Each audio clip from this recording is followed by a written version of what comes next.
Hello friends, income tax के cases की series में आज जो केस हम डिस्कस करेंगे वो उन असेसीज की असेसमेंट्स को लेकर के है जिन असेसी की असेसमेंट उन डॉक्यूमेंट्स के बिहाफ पर की जाती है जो डॉक्यूमेंट्स किसी दूसरे असेसी की सर्च में पाए जाते हैं।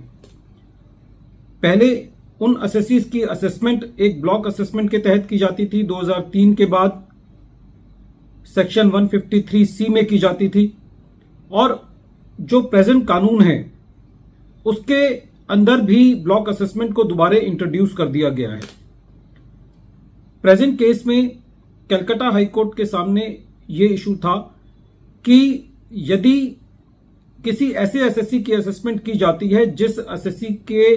असेसमेंट में उन डॉक्यूमेंट्स पे रिलाई किया गया जो दूसरे एसएससी की सर्च में मिले, तो ऐसे केस में जो रिक्वायरमेंट है वो ये है कि पहले सर्च्ड एसएससी का असेसिंग ऑफिसर एक सेटिस्फेक्शन नोट बनाएगा कि ये डॉक्यूमेंट्स किसी दूसरे एसएससी से रिलेट करते हैं या पर्टेन करते हैं, और फिर वो डॉक्यूमेंट्स उस असेसिंग ऑफिसर को भेजे जाएंगे जो कि दूसरा एसएससी है, और फिर उस एसएससी का असेसिंग ऑफिसर ये सेटिस्फेक्शन रिकॉर्ड करेगा कि ये डॉक्यूमेंट्स मेरे एसएससी से बिलोंग करते हैं और मेरे एसएससी की इनकम एस्केप हुई है। लेकिन यदि कोई ऐसी असेसमेंट कंप्लीट कर दी जाती है जिसके अंदर खाली एसएससी का असेसिंग ऑफिसर सेटिस्फेक्शन रिकॉर्ड करता है लेकिन सर्च्ड एसएससी का असेसिंग ऑफिसर सेटिस्फेक्शन रिकॉर्ड नहीं करता, तो क्या ऐसे केस में वो असेसमेंट वैलिड है? यही issue honourable Calcutta high court ने अपने case principal commissioner of income tax versus Milia Tracon private limited के केस में डिसाइड की, और ये केस 473 आईटीआर पेज नंबर 155 पर रिपोर्ट हुआ और इस केस का जजमेंट 3 जुलाई 2024 को आया। प्रेजेंट केस को शुरू करने से पहले एक लॉ का सैल्यूटरी प्रिंसिपल यह है कि यदि किसी लॉ के अंदर किसी काम को करने का कोई प्रोसीजर दिया हुआ है तो वो काम खाली उसी प्रोसीजर के तहत किया जाना चाहिए और किसी प्रोसीजर से नहीं किया जा सकता। इस कंसेप्ट को ऑनरेबल सुप्रीम कोर्ट की भी स्टैंप मिली। एक फेमस केस चंद्रा किशोर झा वर्सेस महावीर प्रसाद जो कि 1999 का जजमेंट है और जो 8 SCC पेज नंबर 266 पर रिपोर्ट हुआ।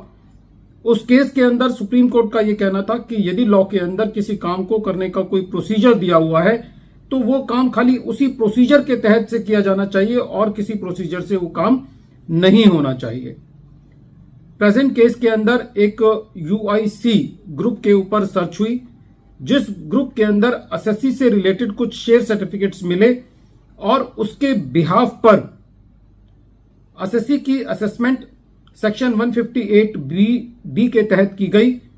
और जब असेसमेंट ऑर्डर पास किया गया तो उस असेसमेंट ऑर्डर के अंदर असेसिंग ऑफिसर ने सेटिस्फेक्शन नोट प्रोड्यूस किया, और ये सेटिस्फेक्शन नोट वो वाला सेटिस्फेक्शन नोट था जो कि एसएससी के असेसिंग ऑफिसर ने प्रिपेयर किया था, ना कि वो सेटिस्फेक्शन नोट जो कि सर्च्ड एसएससी के असेसिंग ऑफिसर ने प्रोड्यूस किया। एसएससी ने इस असेसमेंट प्रोसीडिंग्स की इनिशिएशन को चैलेंज किया। एसएससी का यह कहना था कि जब तक सर्च्ड एसएससी का असेसिंग ऑफिसर सेटिस्फेक्शन नोट नहीं बनाता और उस सेटिस्फेक्शन नोट के साथ डॉक्यूमेंट्स दूसरे एसएससी के असेसिंग ऑफिसर को हैंडओवर नहीं करता, जब तक उस असेसिंग ऑफिसर के पास एसएससी की असेसमेंट करने की जुरिसडिक्शन नहीं आती। लेकिन असेसिंग ऑफिसर ने एसएससी की इस बात को नहीं माना, एडिशंस किए। सीआईटी अपील ने भी इनिशिएशन को ठीक ठहराया लेकिन कुछ एडिशंस को डिलीट किया। लेकिन जब यह मैटर ट्रिब्यूनल के पास गया तो ट्रिब्यूनल का यह कहना था कि प्रेजेंट केस के अंदर जो सर्च्ड एसएससी का असेसिंग ऑफिसर है उसने कोई सेटिस्फेक्शन नोट प्रिपेयर नहीं किया, इसलिए जो एसएससी की असेसमेंट जो है वो एज पर द लॉ नहीं है। रेवेन्यू ने हाई कोर्ट के अंदर अपील की और हाई कोर्ट का भी यह कहना था कि प्रेजेंट केस के अंदर जो प्रोसीडिंग्स एसएससी के अगेंस्ट चलाई गई वो प्रोसीडिंग्स ऑथराइज्ड नहीं है। उसके अंदर असेसिंग ऑफिसर के पास